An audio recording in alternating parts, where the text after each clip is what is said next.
Hey guys, I'm Rob Coxey and welcome to the Post-Dental Surgery Video Game Chat podcast.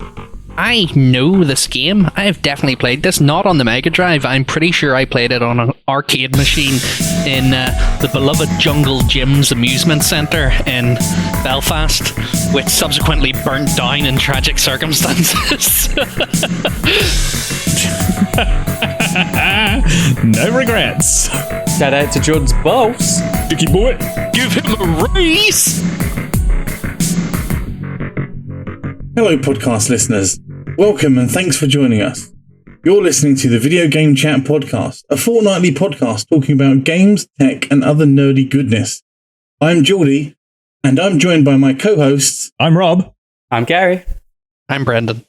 We hope you enjoy this podcast and please follow us on Twitter at VGC_podcast and feel free to tweet us with topic recommendations or questions you have for us to answer on the podcast. So guys, how have we been doing? Well, as you might have told by the cold open, I've had a couple of teeth out yanked, so my mouth is still a bit numb, but I'm good to go. Can't complain otherwise. Yeah, Doing pretty well in comparison to Rob. So, do we anyone have any news or any updates or any new games we've all tried since the last podcast recording? Well, we've all just watched the Baldur's Gate 3 reveal thing at PAX East, which went badly. Badly in the sense that the Sven died in it, not badly in the sense that it was bad. It was very good. Looks great. Yeah, the open cinematic was great. Oh my god, it looks so good, didn't it? Oh yeah, the character detail looks a lot more improved over Divinity as well. Oh, we Rob and I especially gas on a lot about Divinity Original Sin 2. If you love Divinity Original Sin 2 like we do, this looks like an enhanced version of that. So I'm very, very much looking forward to playing it. Cool. So, without any further ado, we've got a big old podcast ahead of us. We're going to be discussing today nostalgic games from our childhood. Yeah, sure. So I'm the oldest of the four of us, and I started my gaming life on the ZX Spectrum. And I was very, very young when my parents had a Spectrum. I don't remember many games from it, but one game I do remember is called Jet Set Willy. And despite the name, it was an amazing platformer. Like it was like the very early rendition of a platformer to its like fullest degree. There was like no mini map or anything. And I remember just watching my parents play this game so much to the point where they'd drawn every single level out on fax paper so that they could memorize where they needed to go. It was that detailed. I haven't played it since, but I just have very fond memories of seeing the very bright colors, the very aggressive ZX Spectrum sounds. it was very fun. I would like to try it again. I don't know if it's available anywhere. Was the Spectrum like 16-bit gaming, was it? Yeah, and another fond memory of the Spectrum was that... Oh, then did I just say 16-bit? Yeah. Yeah, 8-bit, right? I mean 18. Not 8-bit, right? No, it's 8-bit. Not 18-bit, yeah. I knew what you meant. That's why I let you... We're not going to go at the end of Rob's cold opener. But yeah, like the Spectrum was a cartridge-based game, similar to like the N64, right? That had cartridges. Yeah, so it was very similar to that, apart from the fact that you had to put it in, wait 20 minutes for a very, very basic game to load up, and then you go make yourself a cup of tea, come back, realize that it crashed, have to pull the cartridge out, blow it, slap it back in, wait another 20 minutes for it to load up, and then it might have worked. So that was how I started playing games. I'm actually just looking at an image of the Spectrum on Google Images, and I assume I've got the right one. It was a keyboard, effectively, like the controller was just a wee keyboard. Yeah, it was kind of beige keyboard, I think, or was it black? No, it was black. It's black with a rainbow. That's it, the rainbow, yeah. And the cartridge, I think, slots in on the top or the right. I really can't remember now. I think it depends on which version you got. Yeah. I remember it going in at the at the top somewhere. But yeah, that was God, yeah. very, very old piece of tech. And I'd like to know if any of our listeners are older than me and remember that fondly. I imagine waiting 20 minutes now is like waiting for a 60 gig download. So, same sort of thing. And then it could fail halfway through and you have to validate the files. There is actually a guy I follow on Twitter called Richard Troop, Troupe. He has a huge collection of retro gaming things, all these old consoles. I think he's moving house at the moment, but in his previous house, he had a room set up with pretty much every console you can think of, and I'm pretty sure the Spectrum's one of them. I'll have to ask him whether his is still working, what experience he has had with it. Yeah, it'd be good to know if that kind of tech doesn't die after so long. If it's still surviving, if it's looked after in good condition. They've re-released it, haven't they? They did They've done like an updated mini one, version right? of it. Yeah. I can't imagine Jet Set Willy on the go. Bank breaking. As long as it's got the authentic 20-minute wait, I'll be happy. But yeah, that's basically... There was another mole game that I remember, but I can't honestly remember the name of it. But I was so young when it happened that the only part of it I can remember was that and coding a game for yourself onto it. Oh, God. Which never worked. Do you guys have played the Mega Drive? How was that, and what games did you play?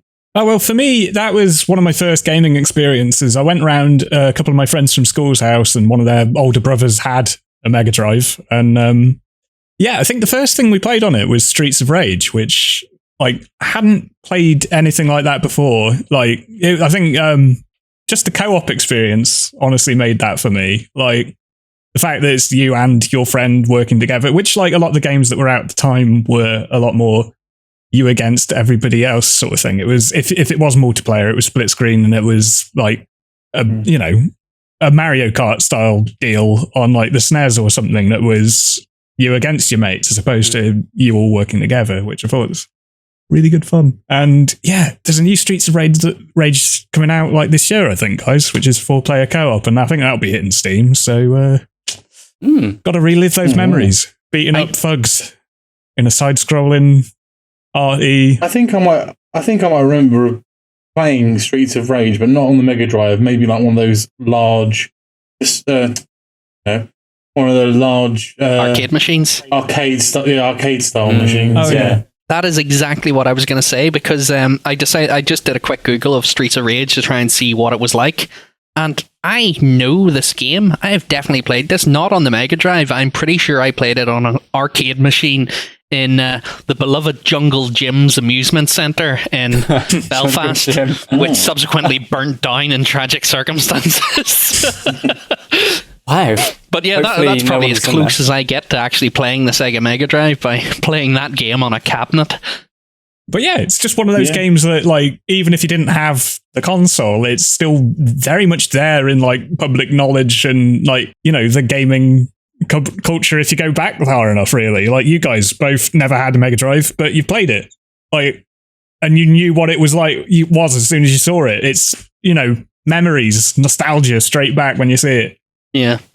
There's a very common theme with a lot of early games, and we mentioned this and touched upon it early. I think it was in either episode 1 or episode 2, but all the older games were built for people who are really, really into games, so they were very difficult, and the learning curve was pretty much like hitting a brick wall. And there's a lot of Mega Drive games of my youth were quite difficult, but they were still quite fun. And there's one that I remember called Zero Wing, and there was another one also called Gynook, thinking about it now, but they're both very similar. They're side-scrolling kind of bullet hells where you're going to the right instead of just up, 1914 or whatever it was called, that pilot one. But yeah, they were quite cool. And Zero Wing started the all your base up belong to us meme, if you remember that. Oh yeah, of course. Yeah. So I played that as a kid, and when the meme got really famous, I was like, oh my god, that's Zero Wing, and everyone was like, fuck up, nerd. How times have changed. Well, yeah. Now I'm telling. No, I'm not. People are still telling me to shut up. Sonic as well on the Sega Mega Drive was probably one of my like most nostalgic games ever. The soundtrack immediately takes me back. It is just perfect to listen to. The gameplay of Sonic 1 was good, but not amazing. Sonic 2 enhanced upon that drastically. It was just such a good game. And the introduction of Tails and having a second player made it really, really fun for me to play with my brother, which I really enjoyed doing. Like playing Sonic 1 was fun, but you had to kind of take it in turns or you just watch someone. But playing two-player Sonic was nice. Nice. You mean playing video games with your brother? Yeah. Same thing, right? Yeah. Oh no. Did it come? Oh no. Fuck's sake. Moving swiftly on. Oh. Have any of you played Sonic or like the early Sonics? I've played all the Sonic games, but I never played them on the Mega Drive. I just played them all like on the PC in the PC port. But yeah, big Sonic fan. Love all the games. But I'll bring that back up a bit later when we get onto it. I distinctly remember playing Sonic when I was much younger, and it was only briefly. Can't remember what console it was actually on. It was one of the, obviously not the full 3D versions on the later series, but one of the original ones. And I just never really got into it. Don't know what it was about the gameplay that I just didn't find all that good. So it didn't I just didn't hook on to that and keep playing it afterwards. To be fair, it's not necessarily a good platformer as platformers go, but I didn't really play it how it should be intended. I played it more like Mario instead of just get there as quickly as possible. Yeah. I like exploring secrets. So for me, seeing the different passages and like different routes that you can take in the games was far more interesting than beating it at a certain time. Yeah, makes sense. Harry, but you got to go fast though. I know, but I kind of like not going fast. Like I like everything about Sonic, apart from the fact. Then you're not a true Sonic fan. No, I'm probably not. But I love. You are a Tails basic bitch. Tails is gotta so go at a cute. speed that's relatively comfortable for yourself. Yeah, I've got to go at a speed that my brain can actually catch up to because it's, God forbid, it's slowing down. Actually, my fondest memory of Sonic comes from that webcomic. Yes, that was supposed to rhyme. Where it's Eggman leaning out of his little ship and just being like, "Hey, Sonic, I've taken all your friends and turned them into robots." And it's just Sonic looking up, completely disappointed and dejected. I don't know why it was so fucking funny at the time, but it stuck with me. I remember that. Anyone else? Sonic? No? Nah, not really. I didn't have much experience with Sonic until it was Sonic Adventure 2. Was like the first one I played, which was actually quite fun. The shitty 3D ones, I know the first one was wank, but the second one was actually pretty good. How dare you? Oh, come on, that had a good soundtrack. I will talk about my love for Sonic Adventure 1 and 2 when we get onto the fucking Dreamcast. Have any of you heard of Toe Jam and Earl? So Toe Jam and Earl was a top-down platform type game, but it wasn't necessarily a platformer. It was kind of like an adventure type thing. I don't really know how to fully describe it, and I'm describing it very badly. But you're two aliens that have landed on Earth, and you have to collect presents, and the presents give you special abilities that you can use against the Earthlings, and you have to find all your ship pieces and then fly off Earth. But it was, because it was on a Mega Drive, there was no saves, so you had to play through that fucker until you finished. Oh my god! So it was 50 levels of Toe Jam and Earl, which was a good, like, solid afternoon's worth of game. I'm pretty sure it probably like 6 hours, maybe even more. To be honest, probably more. But it's very fun. I was looking at the box art of this game, and there's two really weird aliens. Yeah, one of them has 3 legs and is wearing sneakers. Yep. And has a big gold chain that's got TJ on it, I assume for Toe Jam. Yes. And the other guy is Earl, who is a lot larger than him and is wearing like he's like a large slug wearing one of those like single visor sunglasses and holding a hot dog. This has such a powerful late 80s/90s vibe to it. It does. It really does, doesn't it? So, Like Earthworm Jim. Yes, exactly like Yes, Earthworm Jim. exactly. yes, it is basically Earthworm Jim as a game. Oh, there was an Earthworm Jim game.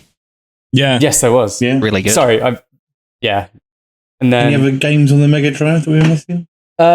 two more. I'll go quick through these. James Pond Robocod. That was a platformer, which was I've heard of Please that. tell me James Pond is a frog. James Pond He's a fish. is a fish. Oh. Yeah, and he's got like a suit of armor, but you can press. I think. Oh, let me remember. Was it X on the Mega Drive controller? Let's have a quick look. I remember the. When you say A. suit of armor, is it like a knight's suit of armor? Sort of, yeah. A fish in a suit of armor. Effectively, yes. I'm looking this up. And so you press A and you basically stretch your body all the way up infinitely. Like you can infinitely stretch your body up to grab hold of whatever's on top, and you can kind of like drag yourself along on the ceiling. The only catch to that is that if a flying bird knocks into you, you drop and fall. Oh. It was a trippy as fuck game. I recommend it if you get a chance to play it. I do recommend it because it's weird, but it's like acid. It looks absolutely wild. I feel like a lot of the games that I played when I was younger were built off acid because there were so many colors, so much like going on. Very fun. None of you have played that? No. Nope. No, not at all. Okay, I'll see if I can dig out a copy of it somewhere. Show you guys. I should have said actually. I do remember playing the Earthworm Jim. Earthworm Jim. Earthworm Jim.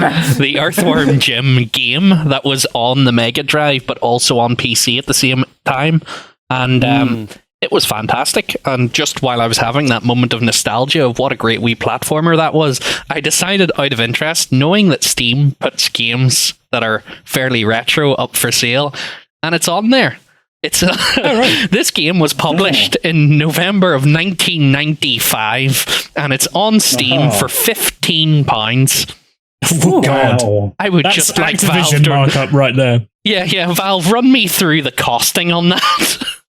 Right, so last on the list for Sega Mega Drive for me was, which I think a game that all three of you would probably enjoy. Obviously, if you played it when you were younger, because now it would probably not dated very well. But that was Desert or Jungle Strike. Two games, Desert Strike and Jungle Strike. Basically, you're a helicopter and you just have to kill insurgents, I think. Quite fun. It's kind of like Conflict, Desert Storm before Conflict. But top down and completely helicopter centered. So, yeah. Yeah. Go on, Rob. I've just seen a screenshot from this game. It's a guy who looks like Brian Blessed wearing a beret, and it's over like a map of an area of the world, saying, "Get to work now, or we'll feed you to the rats to which you came from." Wow.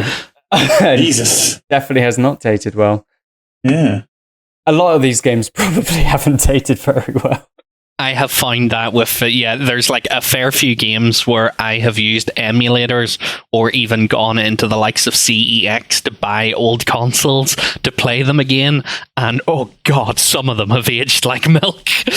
Like the storylines can be great, the concepts and the levels can still be great, but the gameplay is just so bad. oh God, I know. Wow, I was thinking more along the lines of like just political correctness. Oh no, I meant like go back and try and play GoldenEye again. Oh yeah, I mean to be honest, God, GoldenEye yeah. handled like shit anyway. Yeah, that Yeah, old but you got single used to it. analog And it stick. felt, yeah, and you it got felt used to not okay having a when jump. Yeah, it felt all right when you were playing it at the time, but you really go back to it now and it's a struggle. Yeah. Yeah, I mean to be fair, like all games back then were a struggle, but you did get used to it. Yeah, But, I mean, jaunty camera GoldenEye, angles like- and stuff on 3D platformers and things. Like that you sort Resident of made do Evil. with, or the fixed Between camera angles in Resident Evil 1. Cool. So we'll move on to the next platform/console with the PlayStation 1. And I've got a few that I can start off with. And that is shooter games on the PS1. We used to actually have the gun controller. Oh, yeah, the light gun. Did anyone else have any other? Yeah, you got a little light gun. There was like the party game Point Blank. Do you remember that? Nope. Was it just me? Nope. There were two guys, sort of, what were the guys from Terrence and Phillip from South Park? They sort of had flappy heads that didn't like. Flappy Canadian connect heads. at the mouth. Yeah, like flappy Canadian heads, obviously. And it was like a party mode like game where there were two brothers dressed in like Safari Explorer clothes. One guy was it was sort of like the Mario Luigi style. Yeah. Shorter brother, rounder, taller brother, quite long and slender, pea-like. And there was like different game modes where you had to. It was like a 2-player game, and you had the two guns, and you'd like have basically like a shooter sort of setup where there were like ducks going past. You had to shoot your color of duck. The one guy's the red team, one guy's the blue team. You've got to shoot as many blue ducks as you can. You can shoot as many red ducks. And there's like bombs that come up as well. And if you shoot the bombs, like you lose points, you lose a life, etc. There's also ones where like, you're in a graveyard and like skeletons are jumping up, and you've got to try and shoot the skeletons as they're jumping up across the screen. That's Point Blank, right? Point Blank, yeah. Yeah, I played that. I played. It's like a party game, isn't it? Yeah. I posted the art for the actual game in the. Yeah, I remember that. They kind of look like cracked eggs. That was like an arcade one as well, where you could, like, again, the kind of quarters type game. Exactly, yeah. But as soon as I found out it was for like the PS1, and I was like, yes, I'll get it. And I remember getting one of the guns for Christmas. Did you have the blue one? I had the blue and the red one. We had both of them. From Time Crisis. Yeah, we got them from Point Blank. Oh, you got those ones? We got a Time Crisis later on. Like, nice. So me and my younger brother would both play that party game where you're shooting like skeletons and stuff. And then I heard of Time Crisis, and I was a couple of years older than my brother, and I was like, right, I want to play a proper shooty game. But one thing about those shooty games that I still don't understand to this day is how those guns actually work. I can actually answer that. You didn't plug them into the TV. Yeah. Like your TV was a separate thing to your console. Yeah. I'll let you answer it, Brendan, because I've got the wiki open as well, so you're more than welcome. All right. Like, it's called a light gun because the idea is that it used like a light sensor. So, like, there's a reason if you get one of those now, it doesn't actually work with, like a new LED TV. It won't work with that because it doesn't have the old CRT refresh rate. So the whole idea of, if you take a video using like a camcorder or even your smartphone on an old CRT monitor, you'll see those horizontal bands moving up and down. The light gun would literally be able to detect that and basically communicate with the console to figure out where you're pointing the gun, and then it'll be able to tell if it hits something. So it's that is mad. It's really rudimentary, but it obviously worked. Yeah, I always thought it was like. Well, I was talking about this the other day to a colleague of mine, and I was like, I've never understood how these guns work. Like, never understood. And they're so light and plasticky, like there can't really be much of like tech inside it. Yeah, I always thought like it might be like a little gyroscope that knows when you're holding it like flat and straight, and then go right. That's the middle of the screen, and then from there you just go like, oh, the corners will be obviously if you're tilting it and moving it to a corner and stuff like that. But apparently I was completely wrong. Oh, Time Crisis was great. Technology. Yeah, Time Crisis as well. I remember Time Crisis was one of those definitive sort of arcade games where like you'd have, like I was saying earlier, like jungle gyms, airports and stuff like that, shopping centers would have the arcade cabinets, and Time Crisis was always one of them. And the other big one I remember, it was always when we were going on holiday, we would fly from like Dublin Airport back when I was younger, and Dublin Airport had this wee departures lounge which had Time Crisis and House of the Dead. as their cabinets, and like both of them were using light guns, and it was just incredible. Great experience. House of the Dead. I sunk so much money into those arcade machines. I always died to the chainsaw guy on it. Yeah, same. I think that was intentional, wasn't it? Yeah. So you just pay more money. It's like ski free. He's the abominable snowman waiting at the end. Apparently, you can actually outrun. Oh yeah, you can. You can veer down the side to get I managed past them. to do that once. Yeah, it's not as fun though. He keeps chasing you, and if you carry on and hit that, because the number loops, it starts again. It doesn't loop, but essentially the track loops, and you hit 1,000 meters again or whatever you've made. And there's another one. The second one got me. Oh yeah. So moving on from shooty PS1 games, growing up in a household where video games weren't really a necessity in my house. We were sort of more forced into trying to do sports and stuff like that at a young age. My dad was quite an avid golfer, probably. Still was until a few years ago, and he picked up a game for us called Everybody's Golf 2 on the PlayStation 1, and that sort of gave us something to bond over. It was sort of a video game.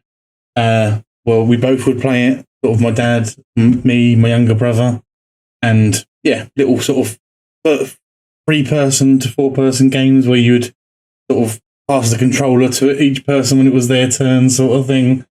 But I just fondly remember that, and the menu music, which I have linked for everyone to listen to, which is absolutely glorious.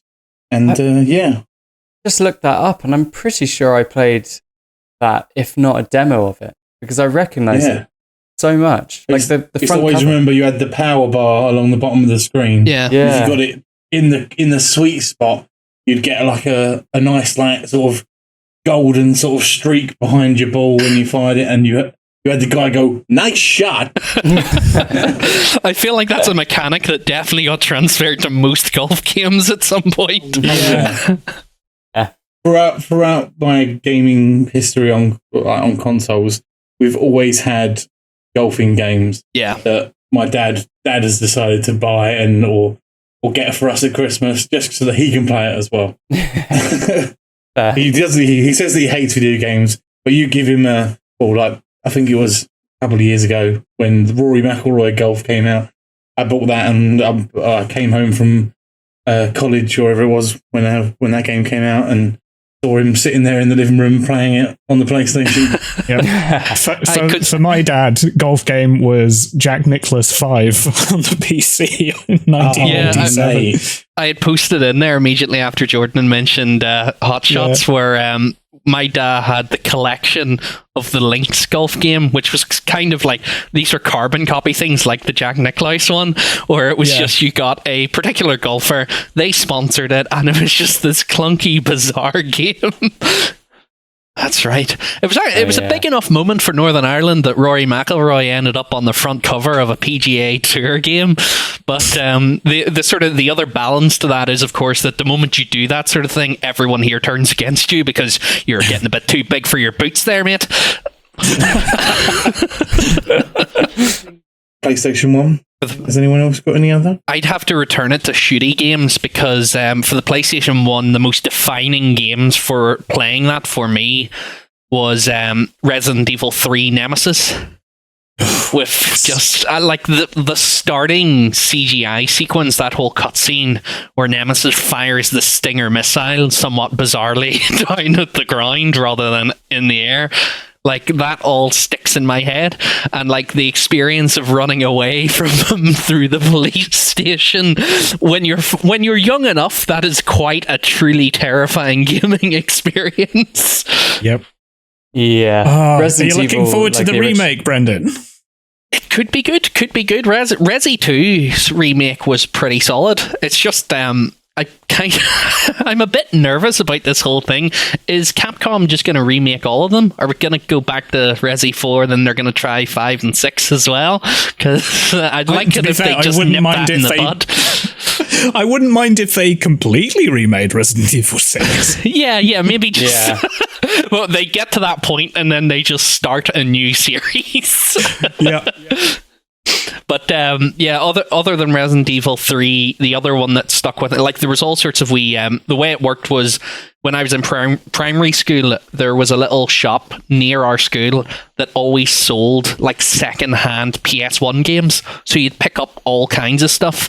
And one of the ones I remember picking up, which thankfully this shop has shut down. So the fact that they sold this to like an 8-year-old, maybe 7 or 8-year-old, doesn't matter anymore. But they sold me a copy of Duke Nukem, and God, was that a great game. I'd never played Duke Nukem. I missed out. Just a big messy shooter. Duke Nukem Time to Kill was the big one for PlayStation 1. And it was just really great, bizarre environment. A lot of great guns in it. Just messy shoot 'em up experience, which was sadly never rebooted in any decent way. I think that franchise is very dead now. Yeah, that's it. Yeah. They had their chance and they completely blew it and just put that nail in the coffin for it. I genuinely think, again, about 60% of that budget purely went into how much cocaine they could buy. And just while the money's here, fuck it, this'll do. What if we... Well, I was saying my favourite Duke Nukem quote is "Eat shit and die." or my second favourite: "Your face, your ass. What's the difference?" I don't know. Your ass is grass, and I've got the weed whacker. The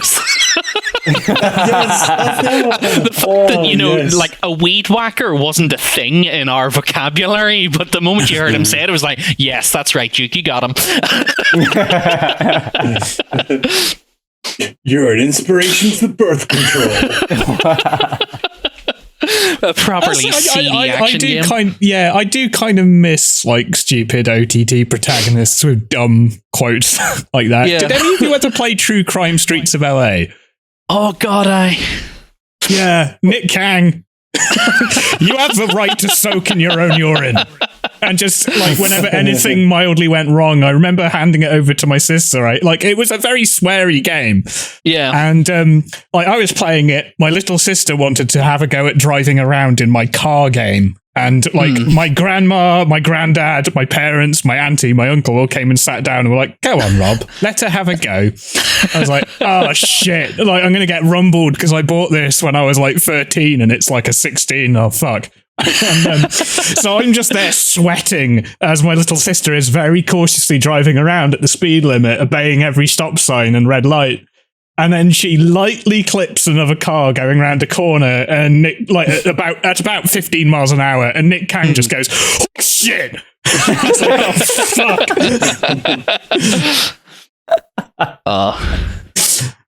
fuck. Just sort of sheepishly turned to my family, like, whoops.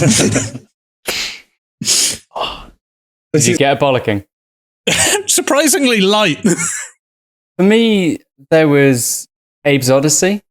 I don't know if any of you have ever played it. It sounds familiar. Demo that came with a PSM magazine. I believe when I was younger. Yeah. So you probably played first, unless it was Abe. Probably like the first level. Yeah, where you're in a factory and there's just loads of blood. Again, Abe's Odyssey for me is like one of those retro games that was built purposely hard for people who were really into games. I never completed it, ever. Didn't even get anywhere near. You have to save these creatures called Mudokons, and there's a certain amount of Mudokons in each kind of area that you have to save before you go to the next area, and it was just impossible. I had no idea how to I had no idea how to save them all, and it's really sad. Like when you get towards the end, there's a big sign that says, "If you leave this area," and then it has a number below it saying X amount of Mudokons will die. Oh man, it was brutal, and it was always like there was like at the very start of the level it says there's 53 Meducans left on this level, and you're like, okay, cool, I'm doing all right, and then you get to like 23, and you're like, where the fuck are the other 23? Like, I don't know where they are. Like, I honestly don't know how to get past this door. Like, what's going on? And then you just give up. And you go, fuck your You have to Meducans. save. it has Yeah, a you very have to. interesting Sorry, go on. art style. Yeah. I'm just looking through Yeah. screenshots of it because, like, I have heard countless people, like, we had stuck up there. It was a Twitter thing that took off, post 4 games that defined your childhood. And a lot of people were talking about this game. And I had no exposure to it at all. But, like, looking through the screenshots, it has such a very unique approach to its art style that I just don't associate with the PS1. fair enough. The defining moment for me in this game was, there were quite a few. But so the first one was there were like barrels falling down between two. So there was a platform on the left, platform in the middle, platform in the right. In between those two holes, there's like barrels of rib cages falling down, and you end up dying. Like, yeah. You always misjudge it, and you just get crushed. And it's so gruesome. It's like really, really gory. And then another one where it says pull this lever. And there's like a Meducan in between two laser like things. You don't know are laser things. Oh, so you pull it. I remember that. You pull it, and the fucking Meducan dies, and it's like, ow. Trust nobody. Yeah. It's. I also remember. I remember him being a gangly like guy. Like he walked like his limbs were just separate to his body. Yeah. and when you go up to the. I'm not going to bother trying to pronounce the name of the race that you're saying. But he goes up to the guys that he's meant to save, and I just remember him go, "Here, follow me," and he's like, oh. "Hey, follow me." Yeah, okay, that's the one. Yeah, okay. And they just both walk gangly just next to each other. Yeah, and you can tell the difference between your Meducan, who you play as, called Abe, and the Meducans that you don't play as, because you're blue and they're green. That's about it. Nice and simple. Use the same character model, just change the hue on it. I like it. Yeah. It's a fun game. I own it on Steam, and I've been meaning for ages to do a playthrough of it, but I just can't bring myself to just face the heart-wrenching sign of seeing 23 Meducans are going to die. Didn't they remake it recently as well? They did, yeah. 2015, I believe they did a remake of it. New and tasty. New and tasty, yeah. I haven't played it. Oh wait, was New and Tasty remake? I think it might have just been a new game. I think it might have been, yeah. I thought they were doing it as a sequel. Oh, talking about remakes, they remade a game which I've just completely forgot off my list. Oh. And I'm pretty sure some of you may have played it, because it is a classic PlayStation 1 game. Medieval. Oh my god! I don't know how I forgot it. That Such a great game. That was one of the ones when, again, tying this into Jungle Gyms, I'm not promoted by Jungle Gyms. It was burnt down, so don't worry about it. There was another sort of play park style, interior play park thing called Dream World in Belfast for a while. And it was the first one to have this kind of room with PlayStation 1 set up, in cabinets, and you could play games that were on them. And Medieval was one of them. And there was always a big group of kids there, so you could never get a go on it unless you were like early in. Yeah, Medieval was definitely one of those games. Remember you being able to when you died, like the whole, like because he was made of bones, you just shatter to the floor and your head would roll off. Yeah. Great. I love the character model of him. He just literally looks like 3 polygons stitched together. A jaunty skeleton. Yeah, hasn't got kneecaps, doesn't matter. I miss the charm of these like old games where they literally had to just use a prism, and that was about it. They just tried their best. Yeah. Oh, so any more PlayStation 1 games we can think of before we move on? One for me again, Metal Slug, like the whole series of Metal Slug games, to be honest. Oh, They yes. were platformers, kind of bullet hells, basically built for arcade machines as well. Yeah, definitely. I have a lot of love for those kind of games, even though you do end up sinking a lot of money into it. Very satisfying. It is very satisfying. The challenge of just dying and then respawning is, I don't know, it's weirdly satisfying just putting a pound in the machine. That's how Which they it get shouldn't be. I know, it shouldn't be that satisfying. It's the gameplay itself where it is just this hail of bullets and the effect of the bullets landing on all these kind of gritty, grungy, rusty looking enemies was just like, the only way I can describe it is, you know, when you get a really good crunchy food that you really wanted? That's what that was like. It was nice crunchy combat. It was. I really liked the... I mean, it was probably built because the arcade sticks only went in 8 directions in the first place. But I liked the fact that even in like the PS1 adaptation, they locked it to 8 directions, so you could fire in 8 directions and not 360. Yeah. I really like that because like you can have like a really precise angle of like damage to where you know you're going to be able to hit. Whereas if you like swing it up, you might just push it up too far. Yeah, so you kind of learn the limitations of the controls to play better. I really like that. Yeah, I definitely remember that game being like an arcade game more than a PlayStation game. But yeah, I feel like maybe that was part of that, just that bit in the era of consoles where, you know, like the household game console was pretty much secured. Like that was the normal thing. And I feel like those sorts of games were the last ones to really appear on the arcade machines like that. Still, you got things like, you know, was it like Outrun where you could race the cars and stuff? Like those still lasted a wee bit longer, but that definitely seemed like that era where it was just like, that's the end of that. These are all moving on to household consoles. I think the only arcade games that have really stood the test of time because of the introduction of household consoles are the ones with like extra peripherals. So like Point Blank or Time Crisis or Outrun, something where, or the bike ones where you can lean on the bike. Yes, I love those. Those ones have stood the test of time because you don't have that in your house. They were also terrible to play. Oh, they were, but they were fun at the same time. Like when you got 4 of you all lined up on this shitty like bike game, and you're all like crashing into the wall. You're just looking at each other with like tears in your eyes, and you're like, "We should never do this again." I did not enjoy this. It's almost like because you always see these arcade machines in the bowling alleys. And, and the bowling alleys, for where I grew up, the bowling alley always had Laser Quest.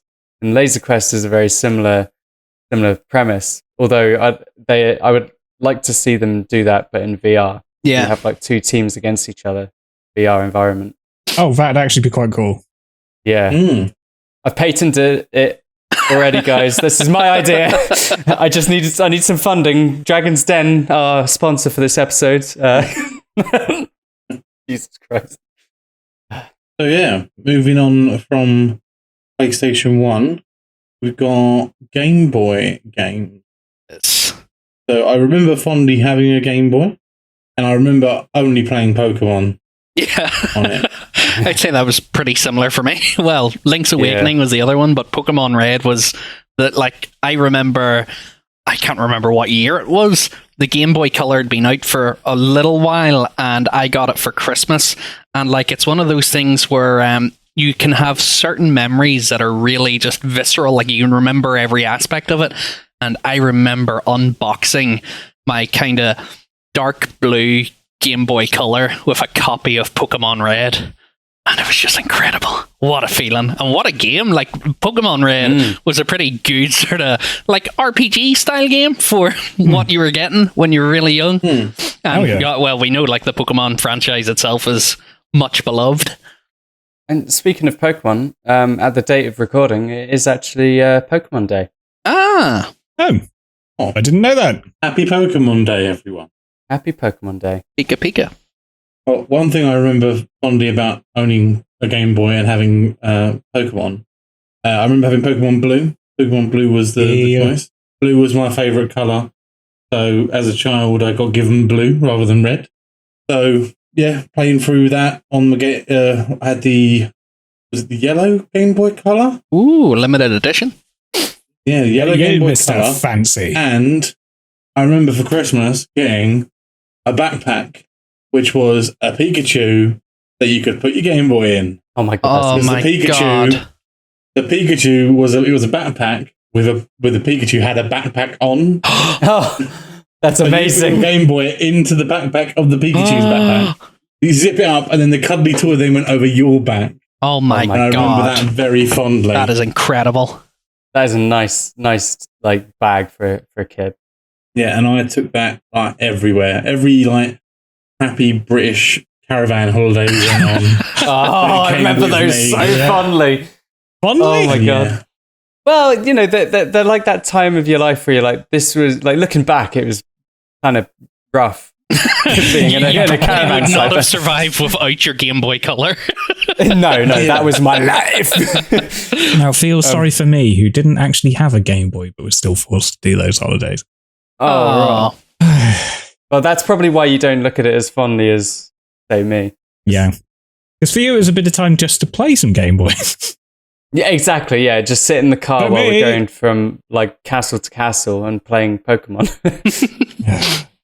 But Jordy, I too had the limited edition Pikachu edition Game Boy Color. Had it in yellow. I got it for my birthday. I can't remember which birthday, but I remember it being a really special birthday. And I was like, oh my god, I got Pokemon Yellow and I got a Game Boy. This is amazing.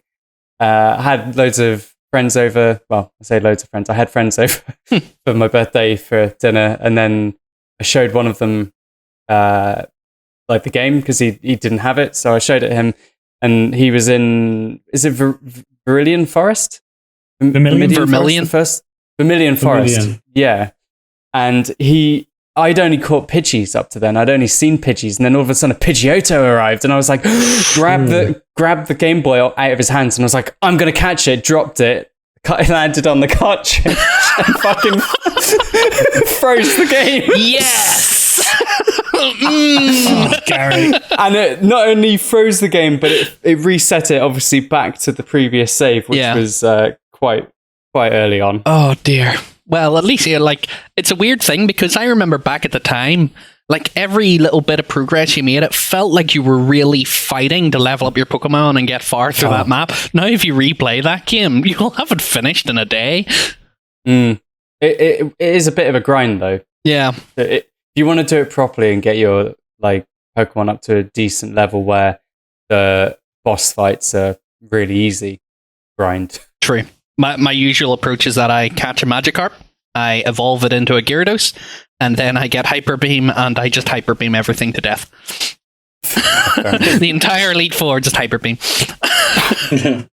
Classic plays. Mm.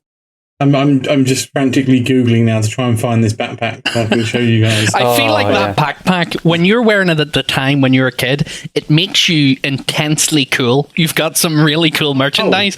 And if you had it today, it would also make you intensely cool. Yeah. Oh, Brendan, don't you worry. When that backpack went on, the hat went backwards. Oh. Was it a red hat as well? Of course it was a red hat. Oh, you ledge. Oh my god. Did you have a high-pitched voice as well? Yes, I was like a child. I could just imagine like baby Jordy with like still the deep voice. Let's go, Pikachu. Come on, Pikachu, let's go. Get out your motherfucking ball. I want to be the very best. I also remember that it wasn't the new skinny Pikachu that we have. It was the rotund, actual mouth. It was fat Pikachu. Delicious chunky boy. I think this might be it. I'm going to post the image just so you guys can see. The Google image results for Pikachu backpack has some truly haunting results. That boy, it looks like that boy. Ah. So you know, I said it was a special birthday. It wasn't particularly a special birthday, but I think it was special because the game came out 2 days before my actual birthday. Ah. So I was like, holy fuck, this is like the best thing ever. Oh. Do you remember having the link cables as well to trade your Pokemon? Yes, Oh, yeah. of course. And because the Game Boy wasn't backlit, did you have the light plug in as well? Oh, of course I did. Oh, I You just could had a play wee, the one that stretches out over it so you can, like a reading light, effectively. Yeah, that's the Yeah. exact one I'm talking That's about. All right. I thought you meant, the way you could get the big heavy-duty clip-on screen one? Oh, with the magnifier on it. Yeah, that. Oh, God, I remember that. Oh, that's some proper old tech right there. That's it. Mad cat stuff, that is. Yeah. That is some mad cat, light magnifier for the Game Boy Advance. Yeah. I've just literally Googled it. You had all remember the battery packs as well? Oh, of course. Oh, yeah, the chunky one, yeah. The massive chunky battery pack. Yeah. And I remember having for my Game Boy SP, I remember having the little extra hand guards you had that made like the thing look like a controller rather than just like the little square box that it was. Yeah. Oh, I remember that. It plugged into the bottom, didn't it? Yeah. Or the battery pack, maybe. Yeah. What a game. It's interesting because I feel like that's one of those things. I remember in primary school, we were using those link cables to, link up, you can trade, you can battle, all the rest of that. And like, it was stuff that, like, certainly my parents were not going to grasp. And it's that one sort of thing of, you got used to having a handheld console, checking the batteries, getting improving parts for it and things like that, which were just like this entire new generation of children getting like technology into their lives daily. And it's interesting to sort of note that all the people that did that are quite good with technology nowadays, whereas the generation that missed out on it, kind of struggle a wee bit, just a little bit. Just a little bit, yeah. This was the packet that you had if you were a true Game Boy gamer. Oh my God. The Mad Cat bag Oh, with the God. light, the battery pack, and the charging, the link cable as well. I had a yellow version of all of that. Brilliant. Apart from the magnifying thing, I had the little like stretchy reading light type thing. Did any of you have the Blaze cartridge for Game Boy? No. But that was the Exploder? totally legal cartridge, yes. Yes, the one where you could install cheats for Pokemon Red or Pokemon, any Pokemon, and it allowed you to give your whatever Pokemon you wanted unlimited XP or unlimited health, which resulted in the game breaking and having a big black line across the screen because it was quite literally being represented as unlimited. Yeah. I had one of those, and it was a black cartridge that you slip in to the top. Yeah. But then it folds like a U-turn onto the back of the console, and then you stick the cartridge into that. Yeah, spot on. It filters through like an additional engine. And wasn't there like a boost button on the top or something that just like completely bricked it? Yes, I know that never worked for me ever. But I don't know what it was for. that continued on. If I remember correctly, you also had that for the PlayStation 1. You could get an action replay one, which was, it wasn't Exploder, but like the cartridge you could plug in. And then PlayStation 2, it was a disc you put in before you put in your game disc. Yeah, I don't remember any of this. Any like modification style things for games. I just remember the way of cheating when I had a console was like a fucking book. Oh, yeah. Like a book bigger than the Oxford Dictionary. It's full of cheat code. You go through it, you go like, right, I want to get GTA, so you go scan all the way to GTA San Andreas in G section. You get there and you go, right, where's the jetpack? And you go, oh, there you go. R1, R2, L2, R2, up, down, left, right. That sounds like you're reading out the weapons code, actually. R1, R2, L1, R2 is, and then up, down, left, right is your weapons pack. Yeah, probably. It's probably something that's just embedded into the mind of the age. I remember, at the time, because you got those big books, and I remember you could get the guides with magazines, so they'd be those big thick books, and they'd have all the guides to like Pokemon, define certain Pokemon and things like that. And then on the back, I can't remember what the company was called, but it was always a big bright red back cover on the book and a big list of all these different games, and you could phone a hotline at £5 for every 10 seconds, and they would read out cheat codes to you or give you a walkthrough for a difficult level. I remember that. I can't remember what that book was either, but it was fucking Game right Genie? there. Maybe. Check. Game Genie is the one that I'm thinking of. While we're on the subject of cheat codes, did you all hear about the developer who introduced the Konami code died? Oh, yes, I did. Sad times. Sad times indeed. Press young, F I to think pay he was- respect. I believe where I saw, they're saying he was reported between 61 and 79, which is quite a big age difference. I like the idea that he just wouldn't tell anyone. Yeah. I hope that if he's being buried or if he has a gravestone, I hope that is on his gravestone. Oh, 100% it's got to be. It's got to be, right? Yeah, it's the thing he's famous for. Screw your family. Yeah. What about my video games? Oh, God. See, like, it'll be the bottom line. Like, oh, Yeah. beloved father, son, creator of the Konami game. Oh. So yeah. Well, speaking about weird peripheries and whatnot, we still haven't touched upon the Dreamcast, which I've never played and has forever mystified me with its utterly bizarre controller design. Oh, yeah. I mean, that was one of the reasons which put me off it. So was I the only one that played the Dreamcast out of all four of us? That sounds like a yeah. I will take that as a yes. But yeah. Brendan asked me, he was like, so what was the tiny screen on the controller about? I still don't have a clue. that controller was.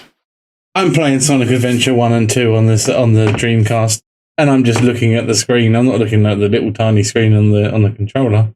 I'm just playing what's on the TV. But yeah, the Dreamcast wasn't my console. It was my uncle's console. Same uncle that had the Megadrive back in the day. But I used to remember going to his house at the weekends and playing on the Dreamcast. He was very into fishing when he was younger and had the Sega Bass Fishing game, which we would sit and play together when I was being looked after, when my parents were away or so and such. But yeah, he had all the Sonic games as well. So I remember playing Sonic Adventure 1 and 2, the 3D Sonic games. Great. Love the Sonic franchise. Yeah.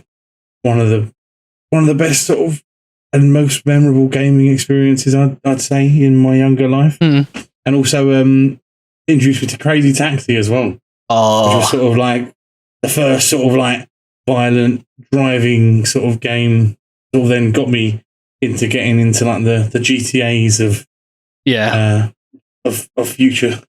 Which also had a surprisingly fun Simpsons-based clone in The Simpsons Hit and Run.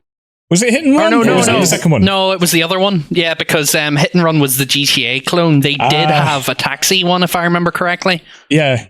Road Rage? Yes, that's the one. Road Rage. But yeah, Crazy Taxi was another one. Massive arcade machine.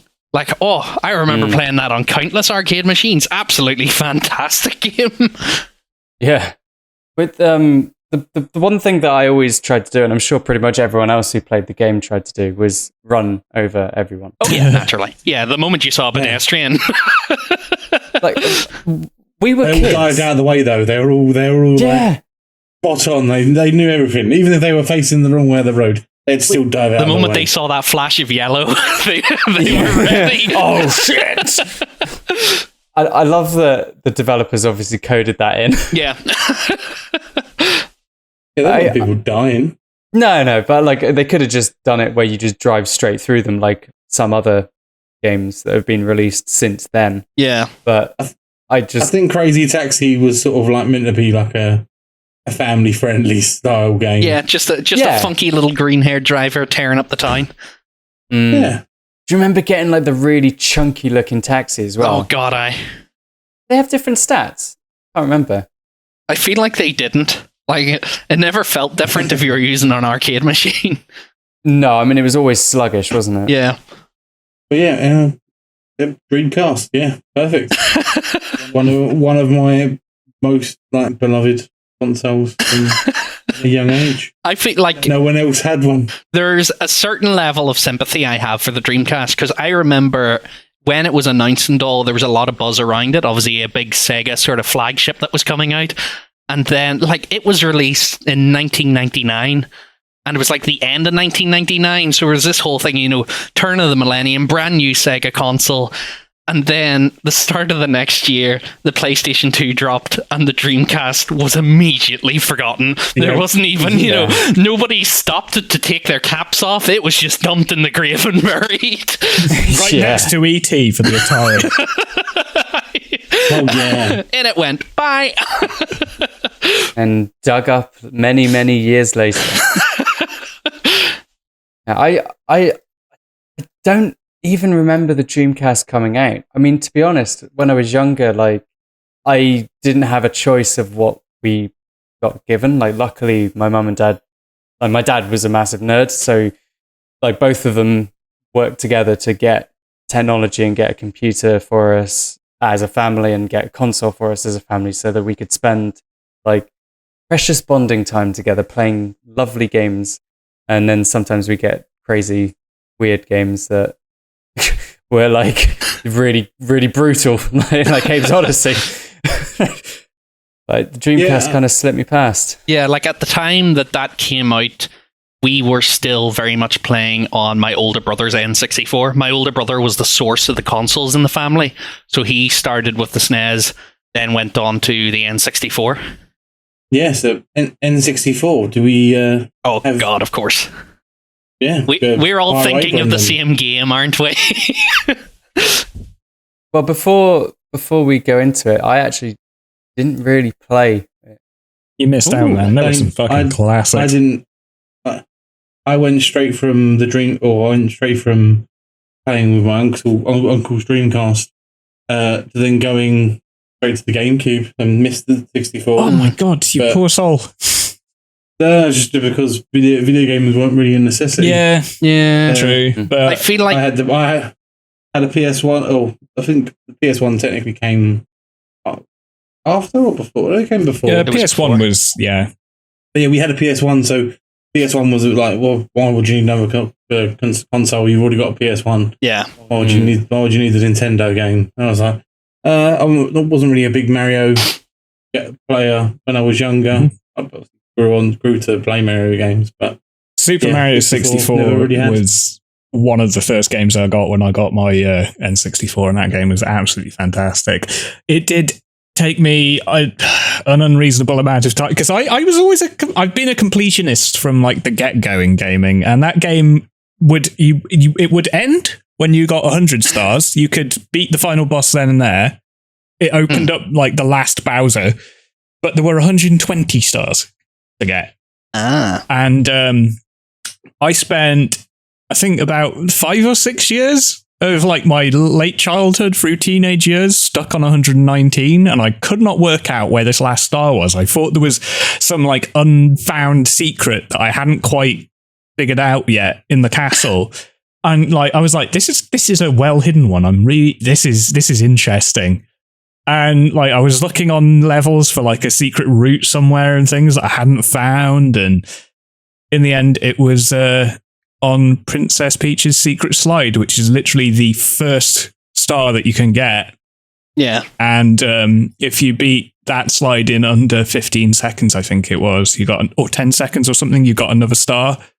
And I beat it just accidentally on that time, just while I was fucking about, and just saw a brand new fresh star. And I was like, are you fucking kidding me? I have spent years. I feel like the N64 was the one, when if you bring up video games with sort of anyone that you work with or are friends with, I feel like if they talk about their experience of video games, it's going to start with the N64 for the vast majority of them. And that gets established with things like Oh, there's Ocarina of Time is obviously one of the more popular Zelda games. Yes. A lot of people started with that. And then, of course, GoldenEye, which was the game that I thought we'd all sort of be thinking of the moment we say N64. Oh, God, yeah. Because it is I've held wasted aloft as such so an many years incredible game. playing that game with friends is just and things, like at parties. Or play split screen, split screen and things. I don't even have numb lips anymore. I can't even use that as an excuse for that. That's actually talking about cheats earlier. The cheat modes you could unlock with it were great. You could give people DK like mode. giant heads, paintball mode and things like that. That game was great. I remember paintball mode, but only Absolutely. I never played GoldenEye. Oh my You god! never played it? It's like GoldenEye was the proper sort of split screen multiplayer shooter game. Like that was the one that really established my love for that. I think I might have played GoldenEye like mod Yeah, Counter-Strike or something. yeah, close probably. enough. And I literally remembered like they had like all the actual models for them. So I remember playing as the James guy with Bond. the bowler hat, Odd Job. Odd Job. I played as Odd Job, and instead of like the old style golden gun that I've seen obviously from Oh yes. researching the games that you guys have put in, but instead of like that style of gun, it was a golden deagle from Counter-Strike. Does the job. I remember the old rule, which seems to be sort of universal, was that people were not allowed to choose Odd Job because his character model was slightly shorter. Yep. So it gave them an unfair advantage. Fair Yeah, enough. that's the one, Rob. Yeah. There we go. Source remake. GoldenEye Source. That was the one.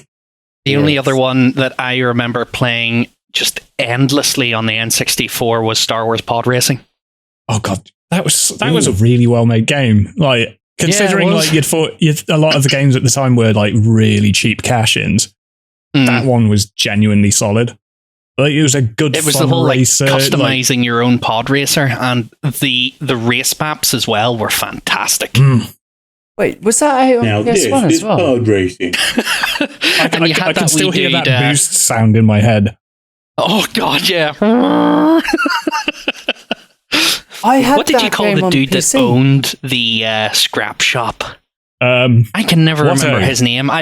Otto, that's it. Is it I always Watto? mix him up with Watto. Sebulba. Watto. Yeah. These guys, they come into my shop, they buy my things. That game also came out on. Sebulba. Sebulba. He was the big sort of villain racer. Had a really Yep. cool pod Yeah. racer as well. With fucking flamethrowers on Wasn't and he- everything. Yeah. Yeah. Wasn't Sebulba just like he was just like a horse-faced man that just had legs on it? Yeah. Yeah. Yeah, that pretty much sums him up.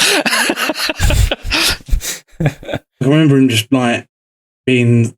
I remember being terrified watching the original or watching episode 1 in the cinema and seeing like the CGI Oh god, the Bulba like being aggressive towards little young Anakin Skywalker and just going, "Oh my god, that thing's hideous." But it was just kind of interesting because it is that thing of like there was a huge amount of hype around episode 1 when it came out, and obviously this was a cash-in game that came out, and it was just like there were so many other racers you could play on the N64, but the pod racer one was just amazing. It was a whole step above everything else. Yeah. And it was really It's satisfying to just even clip a rock and one engine would come off and you would spiral to your death. Just see Anakin Star Wars. Skywalker screaming in the background. Yeah. Any other games that we've got to talk about on the N64? Rob, have you got a couple? Banjo Kazooie and Banjo Tooie, they were like a couple of big ones that I played actually, quite a lot of. They were good fun. Was the sequel called Banjo Tooie? Yeah. Yeah. Superb. I never played that series. Yeah. But they were good fun, but again, Rare sort of bought by Microsoft and faded into obscurity as they didn't really do anything with any of the licenses, really, did they? But Of course. if we're talking like multiplayer party games and stuff again, Mario Party. Mario Party 2 my was the God. first one that I got into. And that was just fantastic. Just daft mini games and things. Jordan, was it you that put me onto was it what Pummel Party? Pummel Party on the Steam. Yeah, which I think maybe we should all get. just to relive that sort of daft party game mentality of Mario Party. I think I either own Pummel Party or I have it on my wish list. Might take a little look. Yeah, it's definitely one we should get and potentially stream it. Hell yeah. It's or you guys can make some videos out of it. It's pretty funny content. Like I've seen a few other YouTubers get some decent funny laughs out of it. So well, I've got it on my wish list, so I could get a copy and we can do Steam Remote Play. Or we could just I could just pick up a copy. Yeah, and we'll just play LAN without. Because like while Overcooked worked, it was a bit janky at times, and like I found like the bitrate seemed to drop a bit, and it'd go a bit. Fair enough, but it looks fun. It's quite cheap as well, so definitely play that. Well, that's it. Like Mario Party establishes that sort of nice long trend of there's nothing wrong with a good old party game. Everyone does enjoy a bit of like split screen gaming, effectively. Yeah.